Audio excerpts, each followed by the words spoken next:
حضرت ابو ہریرہ رضی اللہ تعالیٰ عنہ بیان کرتے ہیں کہ رسول اللہ صلی اللہ علیہ وآلہ وسلم نے فرمایا، حضرت ابراہیم علیہ السلام نے صرف 3 جھوٹ بولے، اس میں سے 2 اللہ کی خاطر تھے۔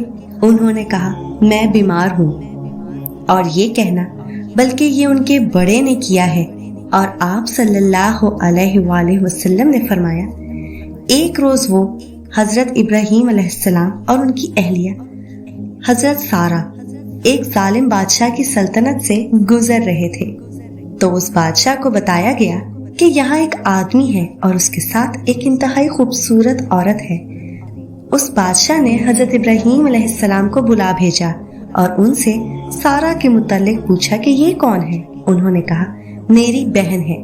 پھر ابراہیم علیہ السلام سارہ کے پاس آئے اور انہیں بتایا کہ ظالم بادشاہ ہے، اگر اسے پتہ چل جائے کہ تو میری اہلیہ ہے تو وہ تیرے بارے میں مجھ پر غالب آ جائے گا، اگر وہ تجھ سے پوچھے تو یہی کہنا کہ تو میری بہن ہے، کیونکہ تو میری اسلامی بہن ہے، روئے زمین پر میرے اور تیرے سوا کوئی اور مومن نہیں۔ اس بادشاہ نے سارہ کو بلا بھیجا، انہیں لایا گیا تو ابراہیم علیہ السلام نماز پڑھنے لگے۔ جب وہ ان کے پاس گئی اور اس نے دست درازی کی کوشش کی تو اسے پکڑ لیا گیا، اور اس طرح بھی مروی ہے کہ اس کا گلا گھونٹ دیا گیا، حتیٰ کہ اس نے زمین پر اپنا پاؤں مارا اور کہا اللہ سے میرے لیے دعا کرو، میں تمہیں نقصان نہیں پہنچاؤں گا۔ انہوں نے اللہ سے دعا کی تو اسے چھوڑ دیا گیا۔ اس نے دوسری مرتبہ دست درازی کی کوشش کی تو اسے اسی طرح یا اس سے بھی سختی کے ساتھ پکڑ لیا گیا۔ اس نے کہا اللہ سے میرے لیے دعا کرو، میں تمہیں نقصان نہیں پہنچاؤں گا۔ انہوں نے اللہ سے دعا کی تو اسے چھوڑ دیا گیا۔ اس نے اپنے کسی دربان کو بلایا اور کہا تو نے میرے پاس کسی انسان کو نہیں بلکہ کسی شیطان کو بھیجا ہے۔ اس نے سارہ کی خدمت کے لیے انہیں حاجر عطا کی۔ وہ ابراہیم علیہ السلام کے پاس آئیں تو وہ کھڑے نماز ادا کر رہے تھے۔ انہوں نے اپنے ہاتھ کے اشارے سے پوچھا کہ کیا ہوا؟ انہوں نے بتایا اللہ نے کافر کی تدبیر کو اسی پر الٹ دیا ہے اور اس نے خدمت کے لیے حاجرہ دی ہے۔ ابو ہریرہ رضی اللہ تعالیٰ عنہ نے فرمایا، اہل عرب بارش پر گزارا کرنے والوں، یہ حاجرہ تمہاری والدہ ہیں۔ بخاری و مسلم۔ اللہ تعالیٰ سے دعا ہے کہ اللہ تعالیٰ ہمیں ان احادیث پر عمل کرنے کی توفیق عطا فرمائے، آمین ثم آمین۔ حضرت ابراہیم علیہ السلام بصرہ کے بازار سے گزرے، لوگ ان کے پاس جمع ہوئے اور کہا اے ابو اسحاق، کیا وجہ ہے کہ ہم دعائیں کرتے ہیں اور ہماری دعائیں قبول نہیں ہوتی؟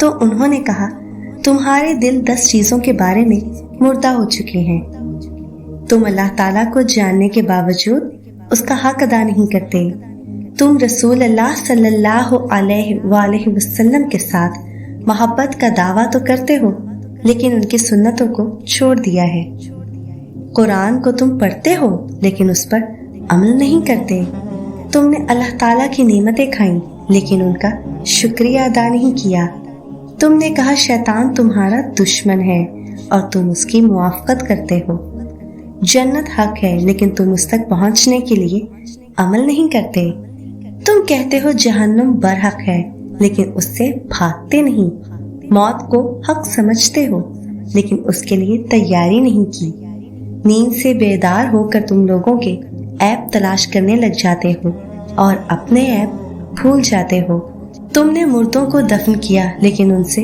عبرت حاصل نہ کی۔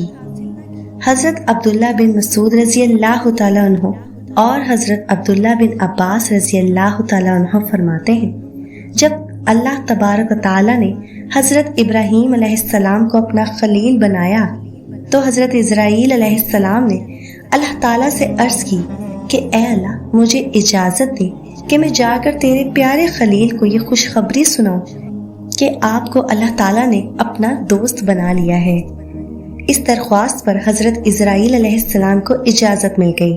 حضرت اسرائیل علیہ السلام حضرت ابراہیم علیہ السلام کی خدمت اقدس میں حاضر ہوئے اور حاضر ہو کر خوشخبری سنائی۔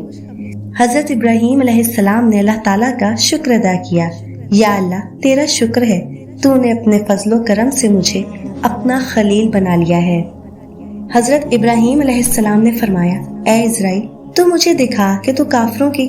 حضرت اسرائیل علیہ السلام نے عرض کیا کہ وہ میری صورت آپ دیکھ نہیں سکیں گے۔ حضرت ابراہیم علیہ السلام نے فرمایا تو مجھے وہ صورت ضرور دکھا۔ حضرت اسرائیل علیہ السلام نے عرض کی آپ اپنا چہرہ مبارک اس طرف پھیر لیں۔ حضرت ابراہیم علیہ السلام نے اپنا چہرہ دوسری طرف پھیر لیا۔ حضرت اسرائیل علیہ السلام نے عرض کی اب آپ میری طرف دیکھیں۔ جب انہوں نے دیکھا تو ایک ڈراؤنی شکل، رنگ سیاہ، قد آسمان تک ہے، اس کے منہ سے آگ کے شعلے نکل رہے ہیں، بلکہ ہر بال سے آگ کے شعلے نکل رہے ہیں۔ یہ دیکھ کر حضرت ابراہیم علیہ السلام بے ہوش ہو کر زمین پر آ گئے۔ جب افاقہ ہوا تو اتنے میں حضرت اسرائیل علیہ السلام اپنی پہلی صورت میں آ چکے تھے۔ فرمایا اے اسرائیل اگر کافر کو اور کوئی بھی عذاب نہ ہو تو اسے تیری صورت دیکھ لینا ہی عذاب کے لیے کافی ہے۔ پھر فرمایا اے اسرائیل اب تو مجھے وہ صورت دکھا جس صورت میں تو ایمان والوں اور نیکوں کی جان قبض کرتا ہے۔ حضرت اسرائیل علیہ السلام نے عرض کیا آپ چہرہ انور اس طرف کریں۔ آپ نے چہرہ مبارک پھیرا۔ پھر حضرت اسرائیل علیہ السلام نے عرض کیا اب آپ میری طرف دیکھیں۔ جب ابراہیم علیہ السلام نے دیکھا تو ایک نہایت خوبصورت نوجوان ہے، نہایت پاکیزہ لباس زیب تن ہے، اس کے جسم سے خوشبو کی لپیٹیں نکل رہی ہیں۔ حضرت ابراہیم علیہ السلام نے فرمایا اے اسرائیل مومن کا جان کنی کے وقت تجھے دیکھ لینا ہی بہت بڑا انعام ہے۔ عید عربی زبان کا لفظ ہے اور اس کے معنی خوشی کے ہیں۔ قربانی کرنے والے کو قربانی کے جانور کے ہر بال کے بدلے میں ایک نیکی ملتی ہے، اور اللہ تعالیٰ کو نہ تو قربانی کا گوشت پہنچتا ہے اور نہ خون، بلکہ اسے تمہارا تقویٰ پہنچتا ہے۔ قربانی قدیم ترین شاعر دین میں سے ہے۔ اللہ تعالیٰ نے ہر امت کے لیے اس عمل قربانی کو اپنے قرب کا ذریعہ بنایا ہے، جیسے باری تعالیٰ کا ارشاد ہے اور ہم نے ہر امت کے لیے قربانی کے عمل کو عبادت بنایا۔ بہرحال قربانی اللہ تعالیٰ کا قرب حاصل کرنے کے لیے بہترین عمل ہے۔ قربانی ایک اہم مالی عبادت بھی ہے۔ حضور صلی اللہ علیہ وآلہ وسلم نے بعد ہجرت 10 سال تک مدینہ طیبہ میں قیام فرمایا اور ہر سال قربانی فرماتے رہے۔ حضور صلی اللہ علیہ وآلہ وسلم نے ارشاد فرمایا کہ یوم نحر 10ویں ذی الحج میں ابن آدم کا کوئی عمل خدا کے نزدیک خون بہانے یعنی قربانی کرنے سے زیادہ پیارا نہیں، اور وہ جانور قیامت کے دن اپنے سینگ، بال اور کھروں کے ساتھ آئے گا، اور قربانی کا خون زمین پر گرنے سے قبل خدا کے نزدیک قبول ہو جاتا ہے، لہٰذا اسے خوش دلی سے کرو۔ حضرت ابراہیم علیہ السلام کی زندگی میں صرف یہی ایک عظیم واقعہ نہیں، بلکہ انہوں نے پوری زندگی اللہ تعالیٰ کی اطاعت میں گزاری۔ جو حکم بھی اللہ تعالیٰ کی طرف سے ان کو ملا فوراً اس پر عمل کیا۔